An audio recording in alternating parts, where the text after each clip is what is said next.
Bab 128. Please. Aku tidak akan kenapa-napa. Aku pasti akan baik-baik saja. Aku percaya Mas Wirya akan menyelamatkanku, dan seharusnya Mas Wirya juga bisa percaya dengan apa yang aku lakukan sekarang. Aku perlu kepercayaan Mas Wirya, maka aku akan baik-baik aja. Aku cuma memerlukan itu. Jadi, tolong, biarkan aku pergi. Zahwa sudah memohon dengan segenap jiwa dan raganya, sepenuh hatinya yang menginginkan kehidupan yang jauh lebih baik dari apa yang sudah dia dapatkan sekarang. Kamu berjanji akan pulang dalam keadaan utuh kan? Suara Wirya serak dan bergetar dan sejujurnya itu menyakitkan bagi Zahwa, namun dia mencoba menahannya. Memasang tameng kuat dan tegas agar Wirya bisa melihat seberapa besar tekadnya sekarang. Iya. Zahwa mengangguk tanpa keraguan. Bagaimanapun keadaannya, aku akan pasti kembali menuju Mas Wirya. You're my home. Aku pasti akan pulang. Maka malam itu, mereka melakukan rapat mendadak. Membicarakan seluruh rencana bersama Delano dan Rafli yang setia mendampingi Zahwa. Saya sudah meretas handphone Renata, juga CCTV tempat perjanjian pertemuan, juga beberapa bangunan sekitar. Beruntungnya ada banyak kamera pengawas di dalam ruangan, jadi saya tahu bagaimana bentuk di dalamnya. Delano memberitahu, sedang tatapannya fokus kepada laptop yang ada di pangkuan. Karena Bu Zahwa memastikan Renata agar bisa selamat, dia bisa pergi lewat sini, ada pintu tidak terlihat yang akan mengarahkannya ke jalan lain. Layar laptop yang menunjukkan di mana posisi tempat yang ia beritahu, Delano perlihatkan kepada Zahwa yang langsung mengangguk memahami perkataannya. Pakai kalung ini, jaga jangan sampai hilang supaya kami selalu tahu di mana posisi kamu, oke? Wirya memasangkan sebuah kalung berliontin biru yang di dalamnya terdapat alat pelacak ke leher Zahwa. Tahan sebentar, setelah kamu bergerak kami akan juga bergerak setengah jam kemudian biar tidak ketahuan membuntutinya. Kami ada di belakang kamu, jadi jangan khawatir. Just still alive please. Pak Dion sudah sampai di belakang rumah. Bu Zahwa bisa segera pergi. Rafli yang baru datang dari area belakang rumah mendekat lalu memberitahu hal tersebut. Bisa kalian tinggalkan kami. Wirya memberi perintah yang membuat Delano dan Rafli langsung bergerak cepat menjauh. Di dalam ruangan kerja Wirya kini hanya tersisa mereka berdua. Pria itu mendekat, menatapi Zahwa selama beberapa saat, menangkup pipinya lalu mencium bibir sang istri. Memberikan lumatan yang hanya penuh akan perasaan sampai membuat mata Zahwa terpejam lalu membalas dengan agak sedikit gemetar. Aku akan kembali. Demi kamu, Jevano dan Wildantara. Itu adalah kalimat terakhir Zahwa sebelum dia pergi. Cepat buka pintu itu. Zahwa menjerit tidak sabaran di dalam hati. Kakinya kalau tidak terikat seperti sekarang pasti akan bergerak dengan tidak sabaran. Sedikit pun tatapan Zahwa tidak beralih dari pintu yang tepat sekali berada di hadapannya. Mungkin hanya berjarak sekitar 4 meter saja dari kursi kayu tempatnya terikat. Lantai penuh debu yang beberapa keramiknya nampak pecah, juga cat dinding yang terkelupas dan berdebu, belum lagi jendela tertutup yang hanya sedikit saja memasukkan angin dari celah sempit tidak ratanya membuat keringat dengan mudah membanjiri tubuh Zahwa. Sungguh, ruangan ini terasa sumpek sekali, belum lagi akibat mulutnya yang tertutup Zahwa menjadi makin merasa terlalu kesulitan untuk bernapas dengan benar. Matanya juga terasa perih akibat keringat yang mengucur dari dahi. Belum lagi rasa gatal di wajah juga leher akibat keringat itu membuat Zahwa teramat frustrasi karena tidak bisa untuk menggaruknya. Intinya, situasi ini mulai terasa menggerahkan menuju ketersiksaan bagi Zahwa. Cek, sampai kapan aku harus berada di dalam sini? Kapan dia datang? Pertanyaan itu berulang-ulang Zahwa utarakan di dalam benaknya sendiri. Membiarkan otaknya selalu ribut agar kesadarannya bisa terjaga. Zahwa harus tetap sadar walaupun kepalanya sudah berkunang-kunang. Zahwa harus tetap membuka mata walaupun perlahan gejala dehidrasi mulai dirinya rasakan. Dan Zahwa harus terlihat baik-baik saja agar ketika wanita itu datang, dirinya tidak terlihat menyedihkan. Zahwa tidak sudi menunjukkan rasa lemahnya walaupun di mana-mana tubuhnya mulai terasa sakit terutama di bagian kepalanya yang terluka dan jauh di dalam lubuk hatinya mulai timbul ketakutan.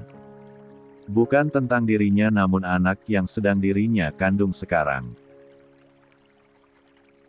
Zahwa menunduk, menatapi perutnya dengan sendu. Sabar sayangnya mama dan papa. Givano dan Wildantara, nama yang papa kalian buat dengan begitu indah dan penuh makna, katanya penggambaran tentang mama baginya. Romantis sekali bukan? Nanti harus jadi anak yang baik buat kami ya. Yang lainnya tidak penting, berkepribadian baik adalah hal yang utama dari segalanya untuk dimiliki seorang manusia. Sehat dan baik, hanya itu yang mama dan papa mau. Tunggu sebentar, jangan takut dua jagoan hebat. Zahwa mencoba berkomunikasi dengan dua jabang bayinya melalui batinnya sendiri. Mereka mungkin tentu saja tidak mengerti namun Zahwa yakin sekali segenap perasaannya tersampaikan karena jiwa mereka yang terkoneksi. Dua jagoan hebatnya pasti merasakan betapa tidak terhingganya rasa sayang yang Zahwa dan Wirya berikan kepada mereka. Bahkan sekarang, alasan Zahwa bagaimanapun juga harus selamat dari tempat ini utamanya hanyalah karena mereka juga Wirya dan keluarganya di rumah. Ah, apakah Wirya sudah tiba di sini? Sudah pasti iya bukan? Ini saja sudah sangat siang, suaminya pasti bersembunyi di suatu tempat menunggu dan mempelajari situasi. Mengingat hal tersebut, Zahwa kembali menunduk namun dia tercekat ketika tidak menemukan kalung berliontin biru menghiasi lehernya. Sial, sial, sial, sial, kemana kalung itu? Kepanikan tiba-tiba saja meningkat pesat datangnya. Sejak kapan kalung itu hilang? Tidak, astaga aku mohon jangan, Zahwa meratap di dalam hati ketika otaknya tiba-tiba saja membayangkan kemungkinan yang terburuk. Kalung itu hilang atau mungkin ketahuan ada alat pelacaknya di dalam ketika dia baru setengah jalan pergi atau bahkan ketika kepalanya dipukul beberapa jam yang lalu yang tentu saja itu adalah kemungkinan yang 100% berbahaya. Wirya tidak akan mungkin melacak keberadaannya.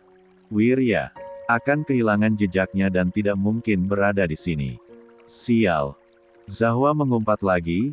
Kini mulai mendingin tubuhnya dan mendadak menciut nyali yang tadinya sudah begitu membara. Astaga, bagaimana ini? Zahwa hanya berharap kalung itu memang menghilang sendiri bukan karena ketahuan karena jika begitu, otomatis rencana yang sedang dirinya lakukan sekarang akan ketahuan.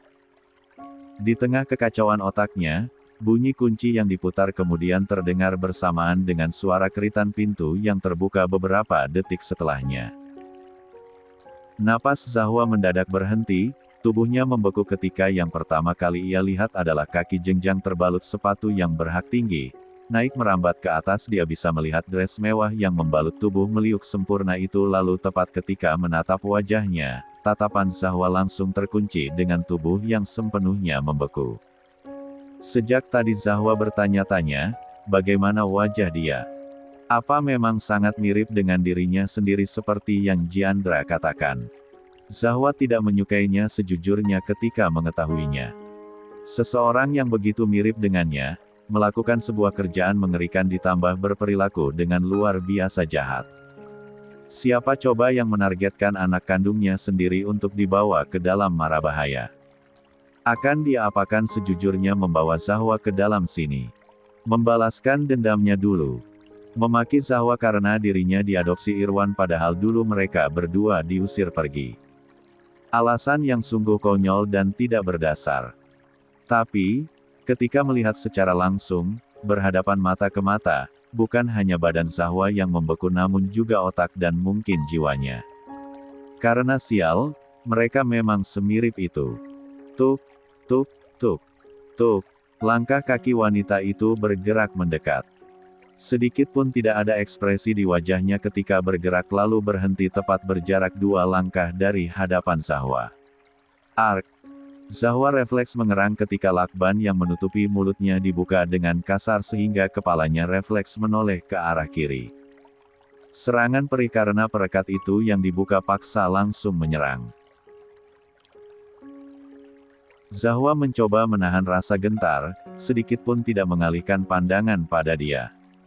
Dia yang melahirkan Zahwa ke dunia ini. Ini memang agak klise, namun saking tidak percayanya Zahwa pikir dia sedang bermimpi sekarang. Dia pikir, selama ini dia hanya hidup sebatang kara tanpa ada satupun orang dengan darah yang sama hidup di dunia ini. Kalaupun ada, Zahwa juga tidak tahu dia hidup di belahan dunia yang mana. Tapi sekarang, Zahwa menyadari dia masih memiliki keluarga yang utuh. Lengkap namun sayangnya sama sekali tidak sempurna. Ibunya, orang yang ada di hadapannya menatapinya dengan penuh kebencian sekarang. Bodoh. Adalah kata pertama yang ia dengar dari ibunya di sepanjang 24 tahun hidupnya. Sungguh kata sayang yang luar biasa. Bagaimana bisa semudah itu kamu percaya dengan orang yang sudah menyakitimu? Semudah itu kamu terjebak. Ah, apa karena kamu keturunan Jiandra? Ada banyak sekali perasaan campur aduk yang Zahwa rasakan ketika kalimat yang terdengar begitu menghina itu terucapkan. Pertama, lega, karena itu artinya Jelita masih tidak tahu akan rencananya kalau dirinya bisa sampai ke sini bukan karena terjebak seperti yang Jelita ucapkan tadi. Kemungkinan besar kalung itu memang terlepas dengan sendirinya, walaupun masih ketakutan Wirya tidak bisa melacak keberadaannya, setidaknya Zahwa bisa sedikit bernapas lega karena yang paling penting Jelita tidak mengetahui rencana mereka. Zahwa akan mengulur waktu sebanyak mungkin sampai Wirya bisa menyelamatkannya. Zahwa akan melakukan apapun karena dirinya sudah berjanji untuk tetap hidup. Lalu, kedua, marah karena ucapan terakhir Jelita yang seolah begitu menghina ayahnya. Lebih buruk mana dari seseorang yang meninggalkan suaminya hingga terpuruk belasan tahun juga merusak rumah tangga seseorang. Ironisnya, dua orang itu sahabatnya sendiri. Hormon kehamilan membuat emosi Zahwa luar biasa tidak stabil beberapa minggu belakangan. Dia akan mudah menangis dan akan jauh lebih mudah untuk merasa marah. Dan, iya, emosi Zahwa sedang tersentul sekarang jadi kecenderungan untuk membalas dengan kalimat yang menyakitkan adalah apa yang dia lakukan sekarang. Raut wajah Jelita langsung mengeras yang itu artinya dia tersinggung. Kamu tidak berkaca. Kamu juga merusak rumah tangga orang lain. Saya tidak merusak, saya menyelamatkan Mas Wirya dari rumah tangganya yang sudah begitu berantakan. Saya membawa suami saya pergi untuk memperbaiki hidupnya, memberikan kebahagiaan yang bertahun-tahun sulit ia dapatkan bukannya pergi dengan meninggalkan kekacauan seperti seseorang, sindirnya sekali lagi. Bahkan untuk berbicara dengan santai saja Zahwa merasa tidak bisa walaupun yang mengajaknya bicara adalah ibunya sendiri. Plak.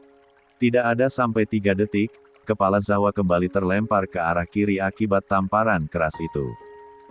Dan seseorang itu juga memiliki temperamen yang sangat buruk, ucapnya sambil melengos jika menyemburkan tawa merendahkan. Jangan macam-macam. Jelita mendesis. Anda yang jangan macam-macam.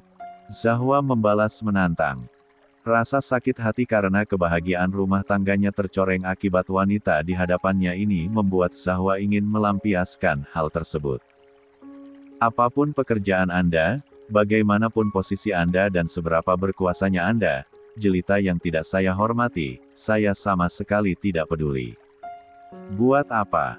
Perlakuan Anda sekarang saja sudah cukup untuk membuktikannya. Jelita mengumpat. Dia mendekat lalu leher Zahwa ia cekik begitu saja. Zahwa masih tidak merasa gentar, bola matanya yang memerah masih menatap wanita di hadapannya tanpa henti. Apa kamu bermain-main dengan saya sekarang? Jelita mendesis, urat lehernya menegang dan bola matanya bergetar hebat. Di titik ini, Zahwa menjadi tahu kalau wanita di hadapannya ini benar-benar memiliki temperamen yang begitu buruk.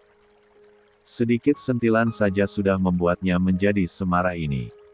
Pastilah hanya karena satu hal semua ini terjadi dendam Jelita begitu besar dan kemarahannya sudah menguasai seluruh jiwa dan raganya. Dia masuk dengan begitu arogan tadi namun hanya karena sedikit sindiran dan penghinaan dari Zahwa saja, emosinya sudah menjadi sebesar ini. Ingin sekali rasanya tertawa, Zahwa bisa memanfaatkan situasi ini untuk mengulur waktu. Memperdebatkan apapun yang Jelita ucapkan adalah satu-satunya jalan. Saya memangnya melakukan apa? Zahwa melengos. Apa Anda tahu?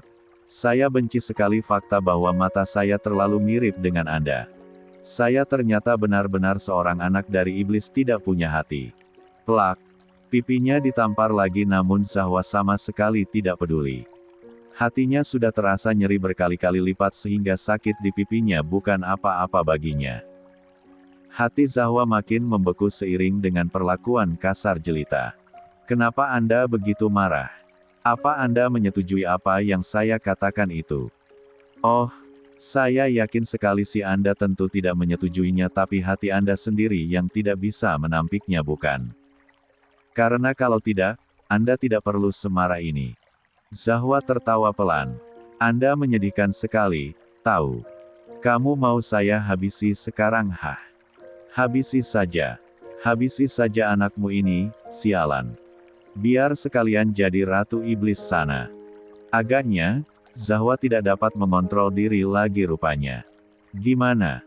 Zahwa sudah terlihat pergi, baru aja. Bangsat, dia digotong, kayaknya pingsan. Pasti dibuat tidak sadarkan diri, mungkin dia berpura-pura memberontak tadi makanya satu-satunya jalan agar dia bisa dibawa dengan mudah adalah membuatnya pingsan. Julian yang mendengar itu menghela napas keras, hidungnya ia urut sedang badannya ia sandarkan sepenuhnya di kursi mobil yang sedang berjalan. Baru kali ini dia mendengar Wirya mengumpat karena walaupun selama ini menggerutu karena Julian selalu menguji kesabarannya, Wirya selalu memakai bahasa yang sopan ketika berbicara dengannya. Pastilah kekhawatiran suami adiknya itu jauh berkali-kali lipat dari apa yang Julian rasakan sekarang. Jangan tanya bagaimana khawatirnya Julian mendengar rencana mendadak yang adiknya buat. Rasa ingin menghancurkan segalanya sudah terasa di ujung kuku. Yang menguasai seluruh tubuhnya sekarang hanyalah emosi. Apalagi ketika mendengar pemberitahuan Wirya tadi, yang Julian inginkan sekarang hanyalah menghantam siapapun yang akan ia hadapi nanti. Aku akan menghabisi semuanya. Hanya itu yang ada di dalam kepalanya sejak tadi, berulang-ulang diucapkan dengan kebencian. Lo sudah di mana? Wirya bertanya kemudian. Sebentar lagi. Jangan pedulikan gue, iyo urus adik gue aja. Gue bakalan melakukan rencana kita dengan baik. Gue pasti bisa. Sebentar, sial, Zahwa berhenti bergerak. Wirya tiba-tiba saja memotong. Tidak mungkin dia berhenti. Secepat ini. Kalungnya, Fuk. Ada apa? Brengsek. Julian tersentil begitu saja emosinya. Beribu-ribu kali lipat menjadi lebih buruk perasaannya mendengar Wirya yang tiba-tiba saja berubah panik. Gue akan berangkat sekarang. Perubahan rencana, gue langsung menyusul sebelum kehilangan jejak. Lo bisa ketahuan. Berbahaya. Seru Julian menegang. Daripada gue kehilangan jejak. Wirya menyahut dengan suara yang lebih meninggi. Daripada gue kehilangan radar istri gue akan melakukan segala cara untuk menyusul dia. Persetan dengan nyawa gue sendiri, apapun akan gue jalani. Sama seperti ucapan lo tadi, urus saja rencana lo di sana dan gue akan mengurus urusan gue sendiri. Berjanji dengan gue lo bakalan membawa Zahwa pulang dalam keadaan yang masih bisa bernapas, Wirya. Julian berucap rendah, setengah mengancam setengah memohon. Gue berjanji. Wirya menjawab tanpa ragu. Lo bisa pegang nyawa gue, sambungnya. Telepon diputuskan secara sepihak sedang Julian meremas kuat handphonenya. Memejamkan mata sejenak. Menahan diri agar tidak meledak sekarang juga. 1 kilometer lagi. Pemberitahuan itu menegakkan tubuh Julian. Kepalan tangannya menguat dengan tatapan yang tajam melihat keluar jendela mobil. Pada jajaran pohon yang bergerak begitu cepat sesuai dengan laju mobil. Dering telepon dari handphonenya tiba-tiba saja kembali berbunyi lagi. Julian menatapinya layarnya lalu bola matanya melebar ketika melihat nama Kalia yang terpampang di layar. Kal. Tamokai. Sahutan dengan suara lemah itu terdengar, memotong segala kemarahan yang ingin Julian semburkan kepada Kalia. Aku baik-baik saja, jadi lakukan saja urusan kamu sekarang. Kenapa bisa-bisanya masih mengkhawatirkan aku padahal keadaan keluargamu sedang dalam bahaya? Ada apa dengan suara kamu? Kenapa kedengaran lemas sekali? Julian bertanya serius, gaya bicaranya yang berubah menandakan hal tersebut dengan begitu jelas. Kalia terdiam. Jawab, Kalia. Demi Tuhan, jangan membuat aku tambah gila di sini. Julian menggeram begitu frustrasi. Sedikit pukulan, tapi serius aku gak apa-apa. Sekarang dibawa orang suruhan kamu ke rumah sakit. Bodoh. Julian sama sekali tidak menahan ucapannya. Kamu tahu kalau kamu begitu bodoh kan, Kalia?